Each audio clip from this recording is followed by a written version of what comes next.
Hello, this is James Marlowe. It's 9:05, sorry, 21:05 on the 3rd of January 2012. This is the third one of these. They're not good enough to tell people about yet. If you're watching this, what's probably happened is either one of two things.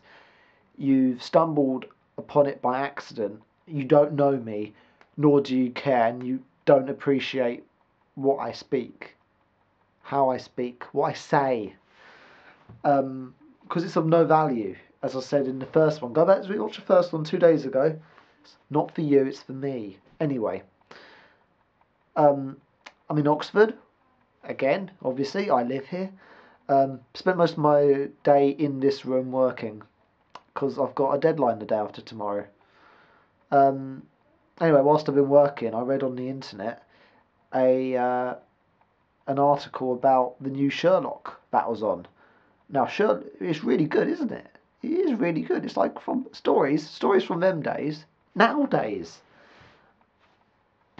Genius. But it wasn't about its genius, the articles that were online, which I read. It was more, or one article was about an article. The Media Guardian article was about the Daily Mail's article, which was about the nudity of one of the characters in it. And what it did is, whilst complaining about the nudity, it published photos of the nudity. Cake and eating it much. That's annoying. This hypocrisy annoys me, but I expect far, far less from the Daily Mail, so not too put out there. What was it complaining about? Specifically what it was complaining about with regards to the nudity was the time. It was before the watershed, which is there for a reason. The watershed, but at the same time, it wasn't offensive. I don't find the human form offensive, especially when it's in shape. It's not a body which has been abused by drugs, alcohol, or fat. So I don't find that offensive. So if we say the Mail didn't find that offensive, because I believe that's reasonable, let's put that to aside,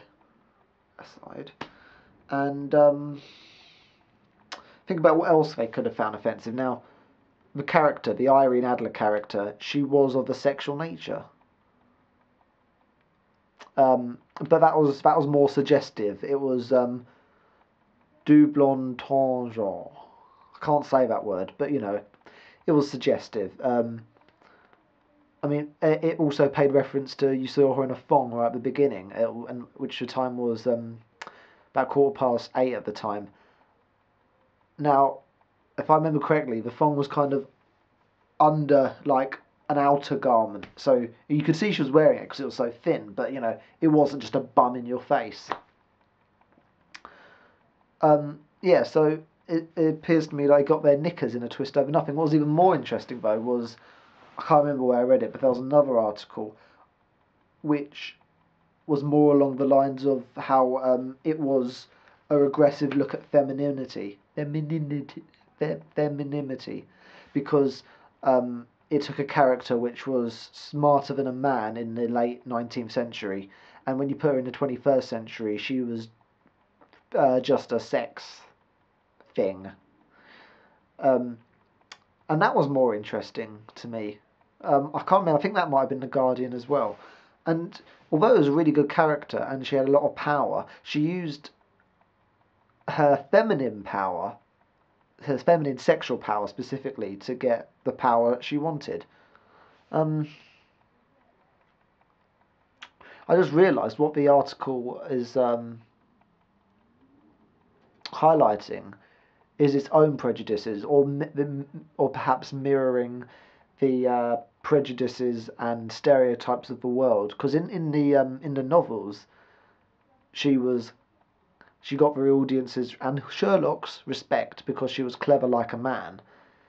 In the modern times ones, she got their attention because of her more womanly features.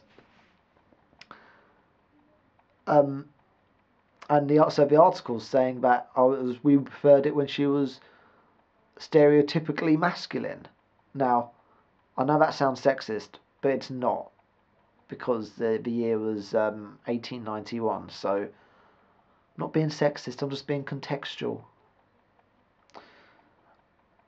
So, I don't know what to make of it. It was really good. The program. She was a good character. It was very sexual though. I mean, the the Irene Adler character in the Guy Ritchie films, which is the Rachel McAdams, I think, plays her.